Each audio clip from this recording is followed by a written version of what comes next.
Hola, ¿qué tal? ¿Cómo están? Bienvenidos a esta clase de neuroinfectología. Hoy día vamos a hablar de meningitis, un tema muy importante que lo vamos a ver con mucha frecuencia en la práctica clínica. En los hospitales siempre entra en el diagnóstico diferencial, incluso por cefaleas, por fiebres de origen desconocidos, ya que tenemos causas agudas y crónicas. eh, Nosotros evaluamos cuándo hacer nuestra punción lumbar y sobre todo si sospechamos que es bacteriana, tuberculosa o incluso cuando sospechamos que hay una meningoencefalitis herpética, iniciamos tratamiento empírico y luego esperamos resultados porque si la meningitis bacteriana no se trata, la mortalidad es 100%. ¿Ok? Bueno, vamos a iniciar. Mi nombre es Alexis Vallejos y pueden seguirme en redes @medicina con Alexis, donde hay mayor contenido académico. Iniciamos. Bueno, ¿cuál es la definición de meningitis, no? Meningitis itis es una inflamación y esta inflamación puede ser de causa infecciosa o causa no infecciosa. ¿Cómo así no infecciosa? Por ejemplo, los fármacos pueden dar meningitis. El cáncer puede dar meningitis, por ejemplo, fármacos. El cáncer. Enfermedades autoinmunes como la enfermedad de Behçet. ¿Alguien sabe la enfermedad de Behçet o Behçet? ¿Por qué se caracteriza? Son pacientes que hacen úlceras orales y genitales recurrentes. ¿Ya? Entonces, mira, puede haber meningitis causando infecciosa. Interesante, Alexis, ¿no? Y cuando hablamos de infecciosa, puede ser viral, puede ser bacteriana, puede ser una micobacteria, o sea, la tuberculosis, puede ser un hongo, donde puede estar el criptococo, puede ser un parásito, las amebas que le dicen entre comillas come cerebro, ¿no? Pero las entoamebas, entamoebas, también van a ser. De estos, lo más frecuentes es que las meningitis sean virales, ¿ya? Las más mortales van a ser bacterianas. Y estas de acá, micobacteria, hongo, generalmente tienen un curso subagudo a crónico. En cambio, las virales y bacterianas tienen un curso más agudo. ¿Ya? No olvides que hay que descartar siempre las no infecciosas porque pueden ocurrir. Entonces, meningitis es una inflamación por causas infecciosas o no infecciosas. ¿Y qué se inflama? Las meninges, sobre todo a nivel que rodean el espacio subaracnoideo. Recuerda que el espacio aracnoideo está entre la aracnoides y la pia madre, ¿no? Y en ese espacio es donde está recorriendo el líquido cefalorraquídeo. Entonces inflama toda esa zona donde recorre el líquido cefalorraquídeo y las meninges. Y no compromete el parénquima, ¿ya? Porque, ¿qué pasaría si compromete el parénquima, cómo se llamaría? Si compromete el parénquima. ¿Cómo hacía Alexis? O sea, si compromete el cerebro. Entonces ahí se llamaría meningoencefalitis. ¿Ya? ¿Y cómo sé si hay encefalitis? ¿No? La otra vez comentábamos que la diferencia entre encefalopatía y encefalitis en una de las clases, encefalitis herpética, ahí hemos profundizado esto. Pero encefalitis ya habla de la más, ya no inflamación de lo que rodea el cerebro, sino de las mismas neuronas, ¿no? Y por ejemplo, ahí va a haber una crisis convulsiva, puede haber una focalización. ¿Y qué es una focalización? Por ejemplo, menor movimiento de un brazo, de una pierna, afasia, etcétera, ¿ya? Entonces, si compromete el parénquima, ya lo vas a llamar meningoencefalitis. Si solo compromete las meninges, meningitis. Si compromete parénquima, meningoencefalitis. Entonces, para efectos prácticos, no dice un cuadro agudo, las meningitis bacterianas y las asépticas. ¿Por qué existe el nombre meningitis aséptica? No significa que no haya nada que lo esté produciendo, sino que tú le haces el gran, que es una meningitis aséptica, al cual tú le haces gran y cultivo bacteriano y nos sale negativo. O sea, cultivo para gérmenes comunes, ¿no? Sale negativo. La meningitis aséptica generalmente lo más frecuente es que sea viral. Por eso sale negativo al GRAM. No lo vas a ver nunca, porque el virus no se colorea con la tinción GRAM y no haces cultivos virales, haces cultivos para gérmenes comunes. Y eso se produce las asépticas por virus, por autoinmunes, por fármacos, por cáncer. Ya, eso hay que recordar, listo. Ahora, aunque puede ser agudo, que según el libro, uno de los mejores libros para este tema, además de los libros de neurología, el Sargans, el Adams, también vamos a tener el de medicina de urgencia y emergencia, el Jiménez. Te habla de agudo, menos de 24 horas, o agudo, unos 7 días. Y crónico, 3 a 4 semanas. De acuerdo a eso vienen las causas, ¿no? Generalmente los agudos son más bacterianos virales. Los subagudos y crónicos ya entramos a la tuberculosis, a los hongos, al criptococo, a las amebas, a los cánceres, etcétera. ¿Ok? Mientras más crónico sea, los signos meningios van a ser menos evidentes. O sea, va a haber menor rigidez de nuca, va a haber menor probabilidad de Kerner y Brusinski. Pero si tú le sacas un análisis de líquido cefalorraquídeos y una punción lumbar, va a haber pleocitosis. ¿Qué es pleocitosis? Aumenta el número de células. ¿Ok? Entonces, en la epidemiología, sobre todo quiero decirte, vamos a hablar de las causas, ¿no? Pero lo primero, las vacunas han disminuido mucho las infecciones bacterianas por meningitis. ¿Ya? Acá tenemos, por ejemplo, antes cómo era por el Haemophilus influenzae. Mira todo lo que era. Y mira cómo ha disminuido casi a nada. Ahora es por el no tipificable, pero el Haemophilus influenzae tipo B, que era el principal, ha disminuido gran cantidad. El estreptococo también ha venido un poco disminuyendo desde las vacunas. Aquí entró la vacuna del Haemophilus y aquí entró la del neumococo. Ya, entonces mira, compara esto con esto, un poco ha disminuido, ¿verdad? Incluso ahora es la vacuna del meningococo, con lo cual el meningococo, que es el color plomo, también ha disminuido. Entonces va disminuyendo gracias a la vacuna del Haemophilus, neumo, meningococo. ¿Ok? Pero ¿qué es lo que está aumentando? Generalmente los casos de resistentes, ¿ya? Los casos resistentes están aumentando. ¿Ya? Por ejemplo, el neumococo es la causa más frecuente en adultos. ¿Cuántos serotipos de neumococo hay? La vacuna no cubre todos, ¿no? Hay 13 valente, 23 valente, pero no va a cubrir todos los serotipos. ¿Cuántos serotipos de neumococo hay? Más de 90, ¿ya? ¿Cuál es el más severo de todos ellos? El serotipo 3. Y ese sí está cubierto por la vacuna, pero hay serotipos que no van a estar cubiertos, por lo tanto igual pueden causar meningitis, pero en menor frecuencia. ¿Ok? Listo. Y ya por el hemófilo se ha disminuido hasta en un 99%. Y si aparece alguna es cuando es no vacunado, inmunodeprimido o es el hemófilos no tipificable. ¿Ok? Ahora, de acuerdo al grupo etario, y acá tienes la referencia. Por ejemplo, si ocurre en neonatos, tú tienes que, esto de neonatos está muy asociado a la sepsis neonatal. O sea, un paciente con sepsis neonatal hay que descartarle que tenga meningitis, porque si hay meningitis, el tratamiento es más duradero, más prolongado, incluso podemos agregar fármacos, etcétera. ¿Ya? Eso es importante que lo conozcas. La sepsis neonatal generalmente ocurre por gérmenes que están en el canal del parto, ¿no? Entonces, cuando nace el neonato ahí se contagia. Y el más frecuente es el estreptococo agalactiao, o estreptococo beta hemolítico, el grupo B. Pero en países en vía de desarrollo como el Perú, el E. coli es lo más frecuente. Listo. Ahora, esos son frecuentes en sepsis de inicio temprano. Cuando hablamos de sepsis neonatal de inicio temprano o de inicio precoz, sepsis precoz ante las 72 horas. Pasado las 72 horas es sepsis tardía y ahí es frecuente el estafilococo aureus como el más frecuente. El estafilococo aureus, incluso el epidermides es frecuente ahí y es más intrahospitalaria, ¿ya? Entonces, toda sepsis neonatal tardía o precoz, pero con clínica neurológica, ya habría que, por ejemplo, ¿hará rigidez de nuca un neonato? No, ¿verdad? Porque los signos meningios son normales en ellos hasta el año, hasta los 18 meses. Entonces en ellos vemos las fontanelas abombadas.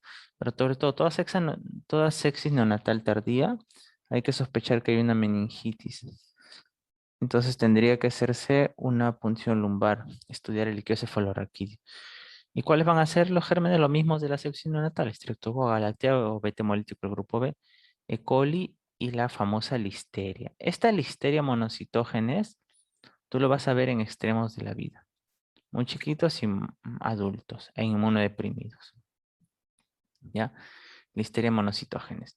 Entonces, eso es lo que vamos a ver en neonatos y en ancianos. A listeria y bueno, los gérmenes del parto, Streptococcus galactiae y Escherichia coli. ¿Ok? Listo. Y esto va a ser importante por los fármacos que vamos a tener que utilizar, ¿no? Por ejemplo, para los neonatos, ¿qué fármaco utilizarías tú para matar al estreptococo? ¿Qué fármaco utilizarías para atacar al estreptococo?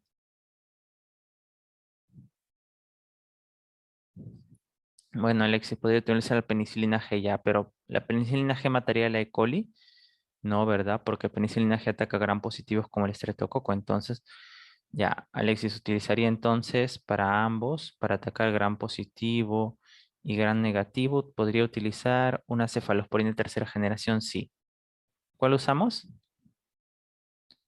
No es ceftriaxona, porque ceftriaxona se une mucho a las proteínas plasmáticas, desplaza la bilirrubina y puede dar encefalopatía hiperbilirrubinémica y luego kernicterus en los neonatos. Entonces lo que utilizamos es una cefalosporina tercera que no se une a proteínas y esa es cefotaxima. Ese sería uno de los fármacos, ¿no? Pero sí, pero acá tenemos que cubrir aquí a listeria también, ¿no? Entonces si tenemos que cubrir a listeria, aquí entendemos que utilizar también. Listeria es resistente a todas las cefalosporinas. El único fármaco que funciona aquí es ampicilina. Entonces podría ser una ampicilina más cefotaxima. Incluso le podríamos agregar gentamicina. Eso potencia el ataque contra la listeria. Entonces, por eso nos ayuda a saber la epidemiología y cuáles son los gérmenes más frecuentes. De acuerdo, ese es el antibiótico empírico. Ya luego con el cultivo confirmas qué antibiótico o incluso con el grano. Mira, de 1 mes a 9 años, generalmente en la niñez Neisseria empieza a predominar los niños, ¿no? Adolescentes Neisseria, ya adultos.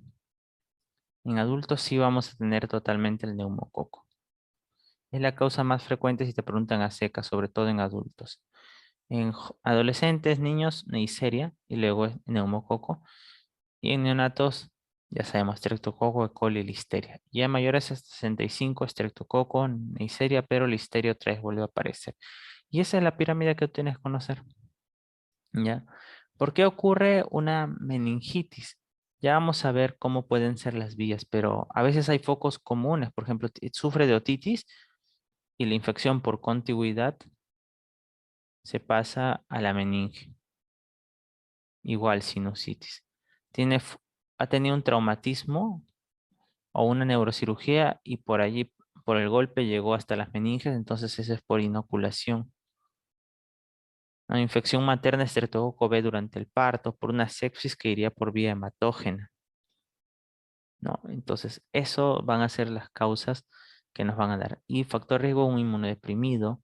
Y hay varios tipos de inmunodepresión. Por ejemplo, puede no tener vaso. ¿Cuál es el problema de los pacientes que no tienen vaso? Las asplenias. Recuerda que el vaso, cuando hay un traumatismo abdominal cerrado, el principal órgano que sangra es el vaso y hay que sacarlo. ¿Cómo se llama cuando palpas el vaso, perdón, o sea, hipocondrio izquierdo y duele el hombro izquierdo? Palpas hipocondrio izquierdo, o sea, donde está el vaso y duele el hombro izquierdo, es porque justamente palpas el vaso, lo irritas, irrita el hemidiafragma izquierdo, al frénico y el frénico va hasta el hombro izquierdo, por eso duele. ¿Cómo se llama ese signo? Signo de Kerr. ¿Qué anemias hacen este infarto de vaso?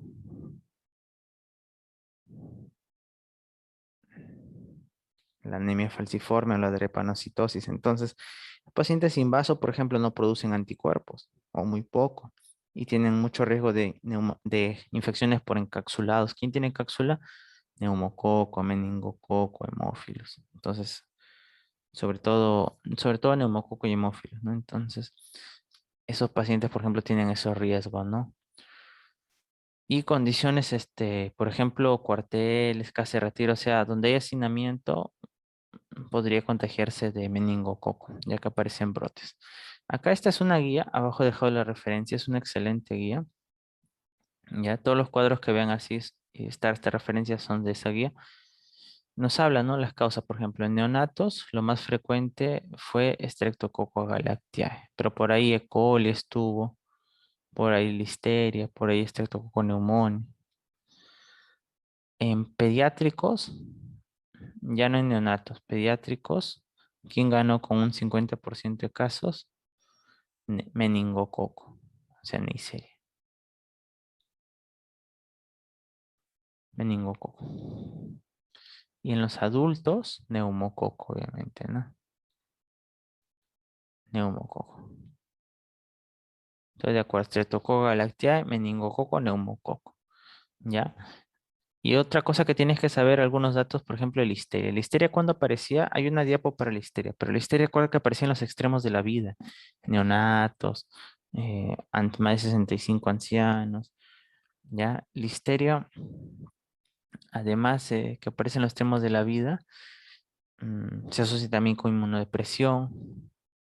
Listeria puede presentarse como agudo o crónico. Y es un gran positivo, eso es un bacilo gran positivo. Yo sé que la regla es, la mayoría de cocos son gran positivo y la mayoría de bacilos son gran negativos, pero listeria es la excepción. Entonces tú ves la coloración gran, un bacilo gran positivo, hay que pensar en listeria. Es de crecimiento intracelular, anaerobio facultativo, catalasa positivo. Ojo que lo han preguntado en exámenes de afuera. ¿Y por qué también es importante listeria? Porque es resistente a toda la cefalosporina. Entonces, ¿con qué lo atacamos? Con ampicilina, más gentamicina. El meropenem puede ser bacteriostático contra la listeria, lo paraliza. Ya, pero sí, pero quien de verdad lo ataca es ampicilina con gentamicina o vancomicina también. Entonces, acá vemos las causas del síndrome meningio. ¿Ok? Le colocan síndrome porque tiene múltiples etiologías, infecciosas y no infecciosas, y estas se subdividen. Entonces, es un síndrome y tiene múltiples causas. Ya habíamos comentado. Causas infecciosas y vamos a ver causas no infecciosas aquí en el cuadro de la derecha. ¿Ok? En causas infecciosas tenemos bacterianas, virales, las espiroquetas, que es un tipo especial de bacterias, parasitarias y, bueno, virales, acá seguimos viendo, ¿no? Hay también hongos, también vamos a tener causas parasitarias. Entonces, ¿cuál es la más frecuente de todas? Las virales. Vamos a empezar por ahí. Los virus más frecuentes son los enterovirus. ¿Ok? Entonces tenemos de todas las meningitis, la causa de síndrome meningio infecciosa, la más frecuente es la meningitis virales. Y de todos estos, los enterovirus. Los enterovirus hay los ecovirus, los coxsackie, incluso la poliomielitis es un enterovirus. Algunos datos interesantes de los enterovirus es que, por ejemplo, el enterovirus 68, enterovirus 68 cursa con parálisis flácida. Y hay que hacer el diferencial con qué enfermedad queda una parálisis flácida ascendente reflexica, el Guillain-Barré, ¿verdad? Con Guillain-Barré. Listo, es bien interesante. Ya, también otro dato importante es que los enterovirus incuban de 4 a 6 días, ¿ya? Y los enterovirus generalmente tienen un curso más benigno. Las meningitis virales son más benignas. En cambio, las bacterianas son aquellas que tienen 100% de mortalidad. Ya las bacterianas son 100% mortales sin tratamiento. Y luego la mortalidad con tratamiento igual es alta, hasta 30%. Por ejemplo, con neumococo varía según la bacteria. Ya lo vamos a ver en la diapo de pronóstico. ¿Ok? Pero las virales generalmente son más benignas y generalmente autorremiten. Ya autorremiten. Son algunos datos muy importantes, ¿no? Otra cosa importante es que uno de estos sí es muy grave cuando da, ¿ya? Y es cuando es por el herpes. Ahí sí es más grave, ¿ya? Eh, el herpes tenemos herpes uno y herpes simple 2. Tú sabes que los virus herpes humano lo vamos a clasificar alfa, beta y gamma, ¿no? Alfa son el virus herpes humano uno, 2, 3, el 4 los salteas, 5, 6, 7 y el 8. Y ahí están divididos. De estos, los que van a generar meningitis o encefalitis, sobre todo es el uno y el 2 en pacientes inmunocompetentes. Y por ejemplo, el 3 también puede hacerlo, ¿no? Pero por ejemplo, el 4 que es el virus de Epstein-Barr, el 5 el citomegalovirus, sobre todo ocurre en pacientes inmunodeprimidos. Pero el uno, 2, 3 ocurre meningitis o meningoencefalitis en pacientes inmunocompetentes. El virus herpes uno es el oral y el 2 es el genital, ¿no? Y el 3 es el virus varicela zoster. ¿Ok? Entonces, el virus herpes oral es el que más va a dar, más frecuente da encefalitis. Pero puede dar meningoencefalitis. Y el que da más frecuente meningitis es el virus herpes 2, el genital. El que da más genital, ese es el más frecuente da meningitis. Por eso hay una clase entera de solo virus herpes 1, encefalitis herpética, ¿ya? Entonces, de estos, el 2 es el que más frecuente eh, va a dar meningitis. Ya de todos los virus herpes. Porque acá tenemos uno, 2, el 3, tenemos el 4 y el 5. Ahora, chicos, ¿qué harían ustedes si tienes un paciente con meningitis y tú piensas que es viral? Entonces vas a pensar, o es enterovirus o es herpes. ¿Cuál es grave? Es si es herpes. Porque la encefalitis herpética, por ejemplo, te daña el lóbulo temporal, es bien grave. Ahora, si piensas que es herpes 2, que es el más frecuente, ¿dónde tendrías que ir tu examen físico, además de los signos meningios? ¿Dónde examinarías tú si estás pensando que es un virus herpes tipo 2? Tendrías que hacer un examen genital, examen físico genital. ¿Por qué? Porque si encuentras las úlceras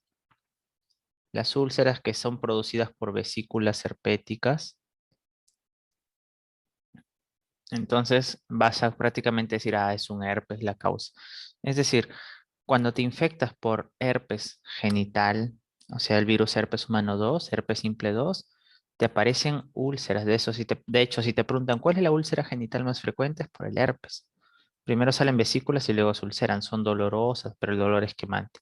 Y en este primer episodio de úlceras puede ser la meningitis. ¿Ya? El uno más hace encefalitis. ¿Y a dónde afecta principalmente esa encefalitis? Lo hemos dicho varias veces. Hace una encefalitis que afecta al lóbulo temporal.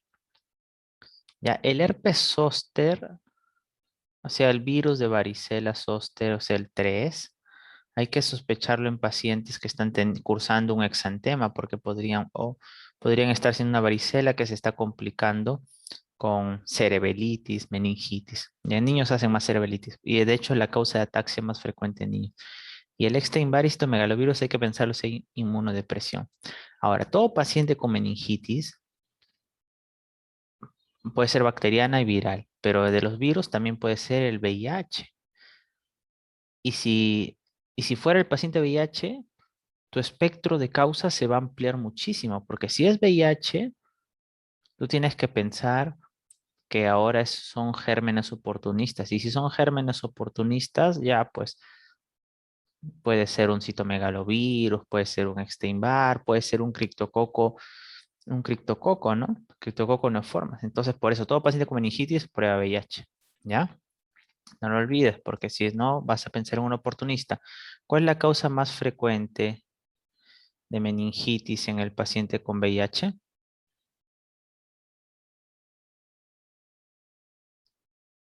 Por criptococo, por hongo.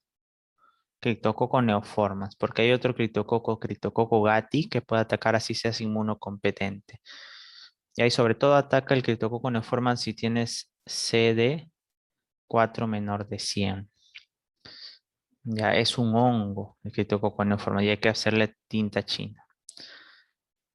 El virus de la parotiditis ocurre en pacientes que están cursando con paperas, ¿no? Y, y generalmente tú sospéchalo cuando tengas orquitis, o sea, inflamación a nivel testicular más meningitis. Tiene algo característico, ¿no? Generalmente, bueno, para comentar eso característico, cuando tú tienes una causa bacteriana, ¿qué le pasa a la glucosa en líquido cefalorraquídeo? Si la causa es bacteriana. Baja, ¿verdad? Porque el metabolismo de la glucosa, de las bacterias consume la glucosa.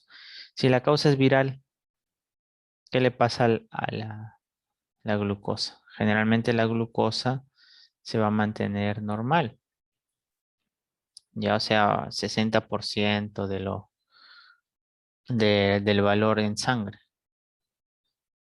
Entonces, ¿qué te quiero decir esto? Que las bacterias bajan la glucosa y los virus no, excepto el virus de la parotiditis. Ya puede bajarte la glucosa, ya te puede generar en el 15 a 20% de los casos, podría bajar la glucosa a menos de 40.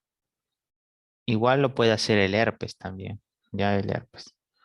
Pero sobre todo para peras, parotiditis puede hacerlo. Y va con orquitis. Si encuentras un niño con orquitis, inflamación testicular, a la vez meningitis, hay que pensar que el problema es parotiditis. Y el virus de la coriomeningitis linfocitaria es interesante también, ¿no? El virus, el, el virus del Nilo Occidental y el enterovirus no polio pueden afectar el asta anterior medular y generar parálisis flácida también, ¿ya? Eh, Eso hay que recordar ahí, ¿ok? Listo. Ahora, ¿qué tal, Alexis, si no es viral y es bacteriano? Ah, puede ser, esta es la causa más frecuente en adultos, ¿no? En jóvenes meningococo, en adultos neumococo, hemófilos casi no lo veo. Bacilos gram negativos, tenemos estreptococo, la causa más frecuente en neonato. ¿Ya? ¿En cuándo vamos a pensar en bacilos gram negativos? Que sean la causa, cuando piensas que es intrahospitalario. Hay que cubrir ahí gram negativos, ¿ya? Listeria monocitógenes en extremos de la vida, neonatos, ancianos. Y no te olvides que en inmunodeprimidos. Aureus y epidermidis, en aquellos que tienen una derivación ventrículo peritoneal, están con valvas, eso. ¿Ya? Incluso Mycoplasma pneumoniae puede ser la causa. Ahora, si tú tienes, por ejemplo, que es meningococo, es realmente grave cuando es meningococo. Y algo que no quiero que te olvides de meningococo es que el paciente hace petequias. Pero ojo que las petequias no es solo van a aparecer en el meningococo, ¿ah? Pueden aparecer también en el Haemophilus influenzae y en los virus, ¿no? Los virus pueden hacer rash. Así que cuidado con eso. Pero hace petequias, ¿no? Haemophilus influenzae, los bacilos, Streptococcus grupo B. Ya dimos datos importantes de cada uno. Podrían ser espiroquetas. Hemos visto pacientes con neurolectospirosis, ¿no? Es grave, sobre todo cuando la leptospira hace un síndrome ictérico febril, ¿no? ¿Cómo se llama la complicación grave de la leptospira cuando hace un síndrome ictérico febril? La leptospira es una espiroqueta que ingresa a través de tu piel cuando, por ejemplo, entra en contacto humano, tiene alguna lesión y tú coges, por ejemplo, quieres limpiar un charco y realmente ahí había orinado algún roedor como una rata. Entonces, por esa heridita de tu piel, por ahí ingresa. Por ejemplo, cuando hay huaicos, y cuando hay inundaciones, ¿no? Por ejemplo, cuando fue el fenómeno del niño, aparecieron muchos casos de lectospira, justamente porque los roedores, las ratas, orinaban en estas salientes de los ríos. Y tú pisabas a veces y tenías una pequeña herida en tu pie y por ahí se metía lectospira. Entonces, ¿cómo se llama la forma severa de lectospirosis? Enfermedad de Weil. Un paciente con enfermedad de Weil hay que, hay que sospechar leptospirosis. Vimos el caso de un niño, leptospirosis, no fue muy grave. Y también la neurosífilis, el neurolues, treponema pallidum. ¿Qué habría que pedirle en líquido cefalorraquídeo? BDRL. Ya, es el que pedimos en líquido cefalorraquídeo para treponema pallidum. Sería una neurosífilis, ¿ah? Ojo. neurosífilis. Y uno piensa en neurosífilis cuando tú le has pedido, por ejemplo, un BDRL y tienes más de 32 diluciones, tienes que hacer la punción lumbar. O si es VIH, tienes que hacer la punción lumbar para ver que no sea neurosífilis. ¿Ya? Ahora, la lectospira también. Generalmente podemos pedir microscopio de campo oscuro o ver el aumento de las aglutinaciones, ¿no? En sangre. Parasitarias también. Aquí está lo que habíamos mencionado, las amebas y el estrongiloides, no te olvides. Sobre todo el estrongiloides cuando hace las hiperinfecciones, autoinfecciones en inmunodeprimidos. Y las amebas como la entoameba acantomoeba, perdón, naegleria, balamutia, ellos pueden hacer, ¿no? Pero más hacen meningoencefalitis y es grave. Fallecen los pacientes, ¿no? Lo que le llaman, entre comillas, las amebas come cerebro. Focos infecciosos para meningios hacen que por contigüidad, por ejemplo, tienes una mastoiditis por neumococo y se pasa, ¿no? Por contigüidad llega la meninge, meningitis, sinusitis, trombosis venosa, accesos cerebrales, las encefalitis virales y la endocarditis bacteriana con embolia cerebral. ¿Ok? Listo, algunas perlas. La primoinfección por VIH puede cursar con meningitis linfocitaria. O sea, cuando te infectas con VIH, el 50% de pacientes ni se da cuenta que se infectó y el otro 50% se hace clínica. En la clínica que haces por infectarte por VIH, puedes hacer un síndrome retroviral agudo que ocurre entre las primeras 2 a 8 semanas. En este síndrome retroviral agudo que ocurre en el 50% aproximadamente de los pacientes generalmente hacen un síndrome mononucleósido, o sea, fiebre, faringitis, ¿no? Fiebre, faringitis y adenopatías cervicales, ¿no? Pero hasta algunos pacientes pueden hacer meningitis linfocitaria, ¿ya? Entonces, pacientes con meningitis, por eso siempre pedimos prueba de VIH. De los herpes ya sabemos que el tipo 2 y durante el herpes genital, por eso tienes que revisarle genitales al paciente, no olvides. El herpes 1 más da encefalitis y afecta más lóbulo temporal. Ahora, listeria en extremos de la vida, recién nacido y adulto o inmunodepresión. Por ejemplo, ¿qué consideramos puede ser inmunodepresión para listeria? Edad avanzada, diabéticos, alcohólicos, esteroides que están con ciclosporina, etcétera, ¿ya? Recuerda que listeria es un bacilo gram positivo y eso lo vamos a ver en el gram, ¿ya? Y las no infecciosas, por ejemplo, la meningitis de Mollare, que es una meningitis recurrente por un primer episodio de virus herpes 2, ¿no? Si se hace recurrente se llama Mollare. Pueden ser químicas o fármacos, incluso AINES, neoplasias primarias y metastásicas. Por eso le pedimos un Paclitaxel para ver si hay células cancerígenas en el líquido. Quistes epidermoides, Bexec, que era el autoinmune, ¿no? Era la autoinmune eh, y que cursaba, ¿recuerdan cuál era la clínica de la enfermedad de Bexec? De esta enfermedad autoinmune. Era úlcera genital, úlcera orales múltiples, ¿no? Ahora, puede ser también el síndrome de Bock, Koyanagi-Arada, que realmente es un síndrome uvomeningio por una panuveitis granulomatosa bilateral, ¿ok? Que genera desprendimiento de la retina y da alteraciones también auditivas, dermatológicas. Sarcoidosis, una enfermedad en la cual el cuerpo se llena de granulomas no necrotizantes, sin necrosis gaseosa, el lupus. La hemorragia meningia. De hecho, si te preguntan cuál es la causa más frecuente de síndrome meningio no infeccioso, es esta, ¿no? La HCA, hemorragia subaranoidea, el meningismo. Ahora, el neumococo puede hacerlo, ¿no? Y de hecho es el más frecuente en los adultos. Y hay un síndrome que hace el neumococo, que se llama el síndrome de Austrian, que ocurre en pacientes inmunodeprimidos, ¿no? El paciente hace neumonía más endocarditis más meningitis, síndrome de Austria. Y habla de que lo vemos hasta los 2 años y 65 años. Factor de riesgo para neumococo, todo lo debido a medio, como el neumococo es la principal causa de otitis media aguda, entonces si se cronifica y ese es el foco, es neumococo, ¿no? Fístula de líquido cefalorraquídeo también neumococo. Cuando hay riesgo de encapsulados por Kellen, neumococo, meningococo, hemófilos son encapsulados. Entonces, por ejemplo, el mioloma se producen cadenas libres y ya no funcionan para defender. Hipogamaglobulinemia, leucemia linfocítica Crohn, el VIH, alcoholismo y diabetes son factor de riesgo para neumococo. ¿Ok? Listo.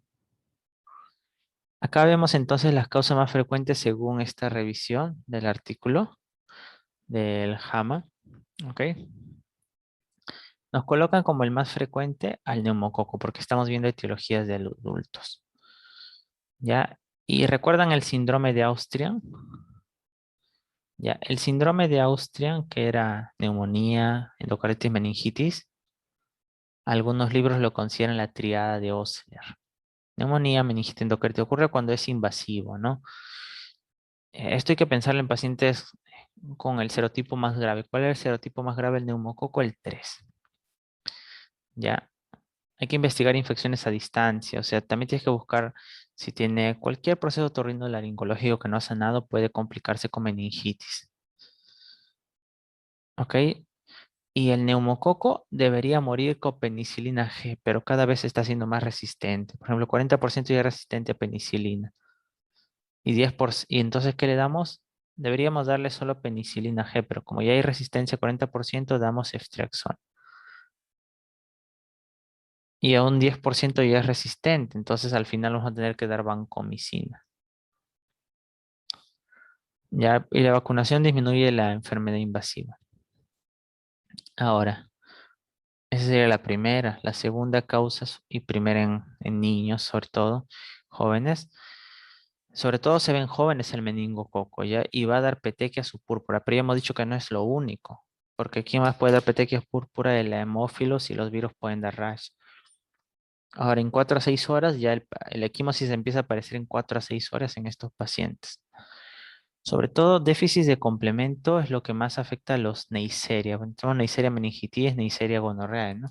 Y su pared es muy susceptible al complemento. Por eso cuando hay déficit, estos son, es menos susceptible, ¿no? ¿Ya?